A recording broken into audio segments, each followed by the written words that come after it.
যে হে নবী, এখন শুধু দাওয়াতের মাধ্যমে নয়, আপনাকে যখন তারা মারতে চাইবে সাথে সাথে আপনিও তরবারি নিয়ে তাদের প্রতিরোধে দাঁড়িয়ে যান, আপনিও তাদের মোকাবেলা করেন, আপনিও তাদেরকে হত্যা করে ফেলবেন। এখন থেকে আয়াতের এই জিহাদের যে আয়াত, আল্লাহ তাআলা জিহাদের আয়াত নাযিল করে দিলেন।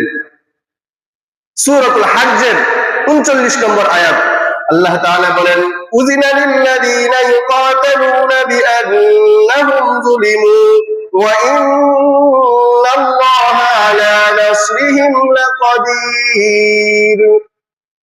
হে নবী, যারা মাজলুম, যাদের সাথে যুদ্ধ করা হয়, এখন থেকে তাদেরকেও যুদ্ধের আদেশ দিয়ে দেওয়া হয়েছে।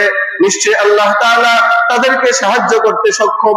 যারা মাজলুম তাদেরকে অবশ্যই অবশ্যই আল্লাহ তাআলা সাহায্য করবেন। যুদ্ধের আয়াত নাযিল হয়ে গেল। জিহাদের সর্বপ্রথম যেই জিহাদের অনুমতির জন্য সর্বপ্রথম যে আয়াত, সেটা হচ্ছে এই সূরাতুল হজ্জের 39 নম্বর আয়াত।